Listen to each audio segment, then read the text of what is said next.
Idea que en lo económico tiene diversos matices, algunas realidades y muchas perspectivas. Realidad es de que indudablemente este ajuste ha llegado para quedarse, vaya a saber uno por cuánto tiempo. Y las proyecciones es lo que uno trata de ver y que es lo más difícil de dilucidar. Dos preguntas que están planteadas para Daniel Simiras. ¿Cómo te va, Daniel? ¿Qué tal? ¿Cómo te va? Muchas gracias por la invitación, Gustavo. No, al contrario. Tema complejo, la situación económica es mala, creo que todos lo sabemos, todos lo vivimos. Las perspectivas inmediatas no son las mejores.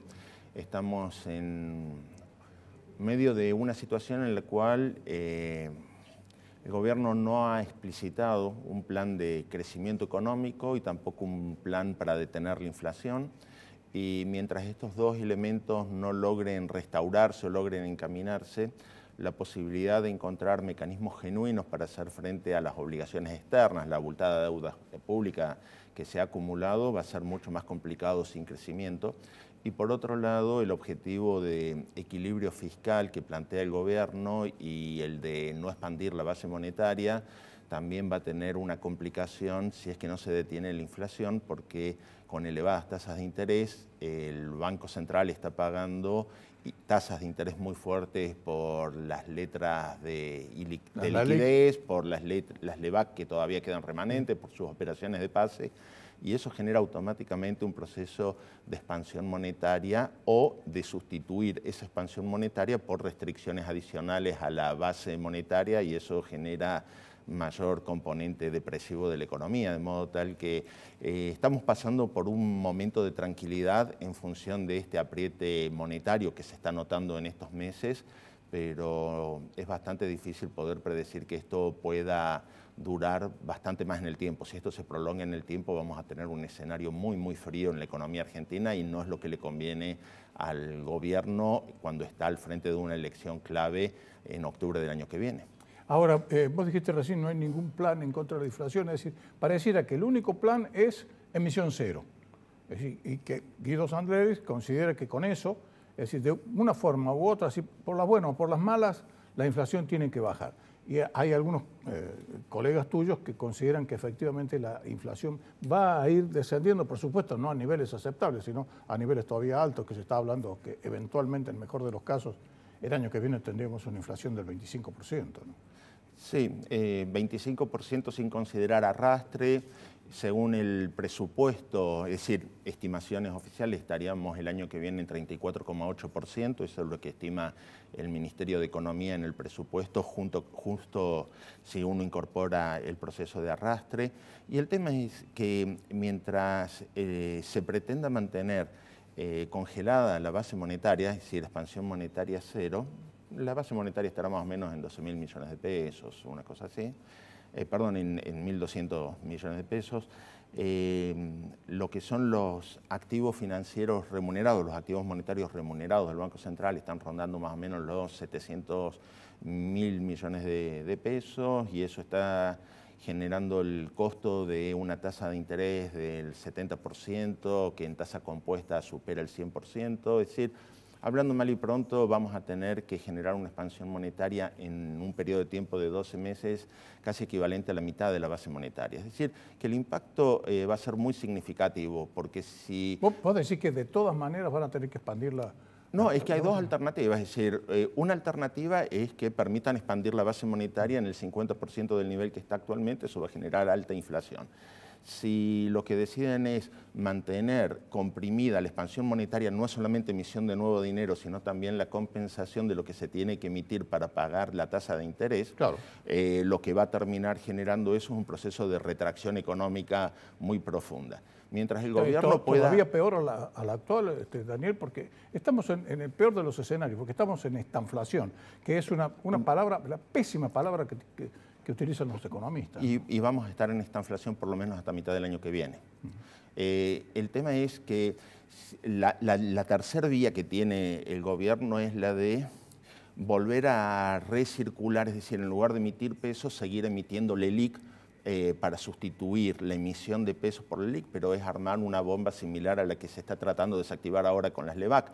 De modo que estamos en una situación realmente muy, muy compleja. La estrategia monetaria, la estrategia financiera que tiene que llevar adelante el gobierno no es solamente la declamación de déficit fiscal cero y emisión monetaria cero, sino las herramientas concretas a través de las cuales se lo va a exteriorizar, y sobre esos elementos el gobierno no ha dado ninguna señal significativa al respecto. Tener 2 meses de sequía monetaria en este contexto, bueno, yo creo que lo estamos soportando porque vemos que el tipo de cambio está quieto y entonces no estamos pasando situaciones de zozobra. Yo creo que pero enseguida va a virar, perdóname, pero sí, va a virar la atención de los argentinos y vamos a dejar de ver la tensión del tipo de cambio porque la vamos a asumir como que ya se lo ha logrado resolver y vamos a empezar a preocuparnos por la falta de generación de empleo, por los menores niveles de poder adquisitivo de los salarios, de lo demás, y cuando eso empieza a ser una preocupación, eso empieza a afectar el ánimo de los ciudadanos, contribuyentes, votantes, ¿no es cierto? Claro, es decir, el gobierno ha conseguido por lo menos,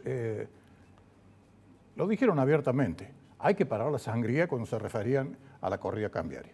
Eso se ha conseguido, es más, es decir, por primera vez tiene razón un presidente del Banco Central cuando dice yo no compraría dólares en este momento, como dijo Guido Sanders, porque efectivamente ha llegado a 36.30 hoy, está ya prácticamente en el piso. Pero ese es un triunfo pírrico. El tema está en ver qué es lo que puede llegar a suceder en este país acostumbrado al dólar, que es la verdadera moneda y la moneda de ahorro, cuando se afloje un poquito la canilla. Ese es el tema, ¿no? Yo creo, te dejo una pregunta, es decir, ha pasado el tiempo de modo tal que probablemente no sea efectiva en términos concretos, pero sí es para planteárselo. Cuando Guido Sandleris dice el dólar estaba en 41, 42, estábamos prácticamente en un punto de ebullición y demás, y dice, yo ni loco en este momento compro dólares, es decir, en ese momento eleva la tasa de interés por arriba del 70% anual. Sí. ¿Qué hubiera sucedido si en ese momento dice, es un precio irracional para el dólar, 41, 42? Todos sabíamos que ese era un techo teórico y que más allá de eso no podía estar. Es decir, creo que es bastante conocido que esa era la situación. ¿Y por qué no dejar en ese momento la tasa de interés en el 40%? Si al fin y al cabo era irracional el precio del dólar. Si era irracional, vamos a esto, ¿qué hubiera pasado hoy en día en la economía argentina? Con un dólar de 41, 42 hubiera de todas maneras, ponele que no esté en 36, ponele que esté en 38, 39, ¿correcto? Sí. Pero con una tasa de interés del 40%.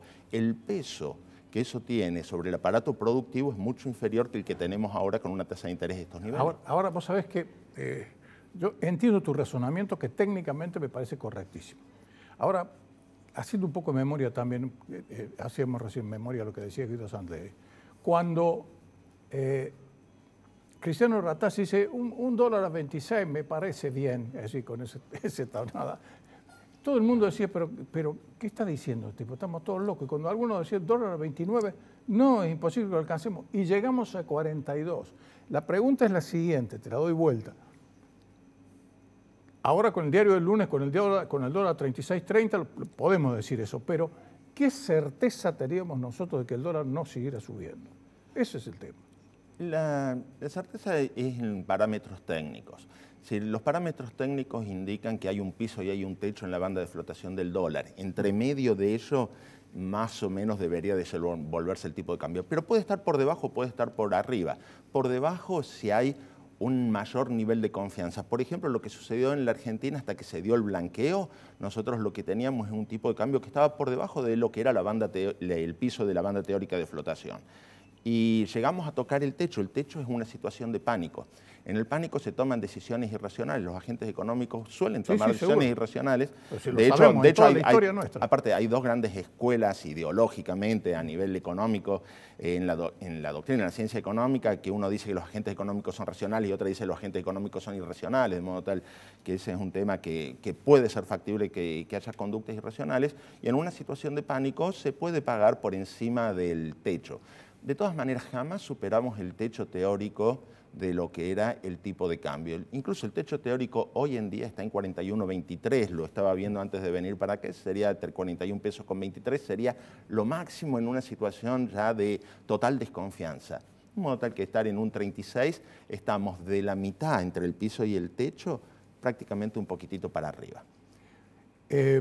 ¿Habrá llegado el momento en que los argentinos entiendan de una vez por todas, porque es un tema que te preocupa, a aplicar austeridad en nuestra conducta? Es decir, porque a pesar de eso hay gente que quiere seguir viviendo como antes y dice, no, van a aflojar, tenemos el bono de fin de año, es decir, se vendió, aténdeme, para el partido Boca River se vendió más asado que la época del Mundial, eso, estamos todos locos. Hay varios elementos que me mueven a la reflexión. Primero, el hecho de que la economía esté mal no significa que esté mal para todos. Es decir, no es que esté mal para todos, está mal para el general, el conjunto del país y demás, pero hay gente que le va bien, hay empresas y negocios que prosperan y demás. De modo tal que eso podemos hablar de un problema de desigualdad en la forma en la cual impacta la crisis en cada uno, pero eso es lógico, es natural y se ha repetido una gran cantidad de veces. Los que ganan en un determinado ambiente económico, evidentemente se comportan como ganadores y la pasan bien y viven bien el momento. Hay una gran preocupación porque, en definitiva, mientras más calma esté la economía, siempre el entorno para poder hacer los negocios se convierte en mucho más amigable. Pero yo creo que la conducta de austeridad debe comenzar a tomarla aquella persona que, no siendo un ganador en estas circunstancias, comienza a pensar que esto en realidad ya se terminó. Es decir, como que la crisis no me va a seguir afectando, como que la crisis no me va a pegar. Y entonces tratamos de no ajustar nuestras pautas de conducta hasta que ya es demasiado tarde, porque esa persona gasta de más y entonces tiende a generar un proceso de endeudamiento que después lo deja desequilibrado en función del largo plazo, en la dinámica de la economía.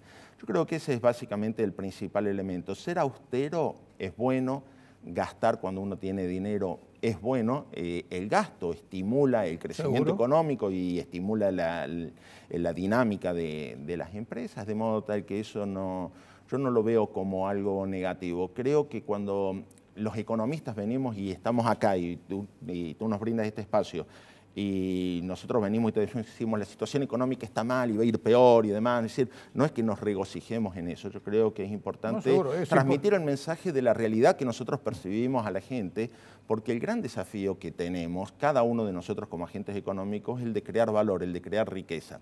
Y si logramos darnos cuenta que la única manera de poder conseguir ese objetivo es superando desafíos, es muy importante que sepamos en claro cuáles son los obstáculos que enfrentamos.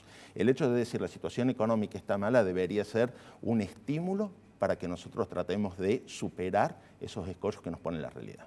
Bueno, lo que pasa es que el susto todavía no ha pasado para muchos. Una última pregunta, y es la más difícil porque no tenés la bola de cristal. ¿Hasta cuándo dura esto? Yo creo que vamos a vivir esta tranquilidad y esta calma durante lo que queda de noviembre y diciembre. Probablemente enero también. Yo para febrero y marzo veo que va a haber algunos sacudones en materia cambiaria y en materia financiera.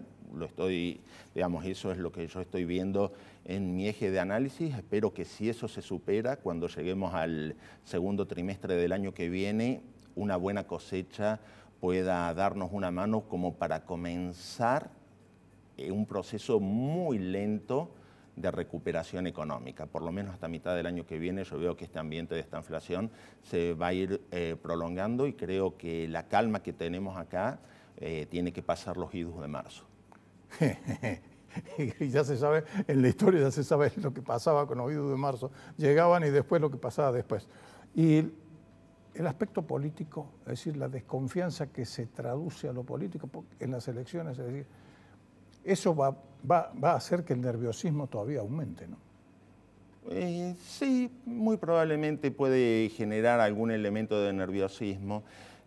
Habría que ver cómo se reacomodan las fuerzas políticas. Yo no soy un buen analista político, es decir, tengo mi visión, tengo mis análisis y demás, y tengo que ver qué es lo que sucede con la política para entender hacia dónde se desenvuelve la economía, pero me da la sensación que es un panorama bastante complicado. La forma en la cual se reordene el peronismo como oposición puede ser muy importante y definitoria respecto a las elecciones de octubre. Y tal como se están dando las cosas, yo veo que hay un proceso de reorganización muy callado que puede llegar a producir algún tipo de resultado sorpresivo, pero eso nunca se termina de anunciar a menos que cuando sea que ya las elecciones se acercan bastante, porque el factor sorpresa también es importante en materia de política.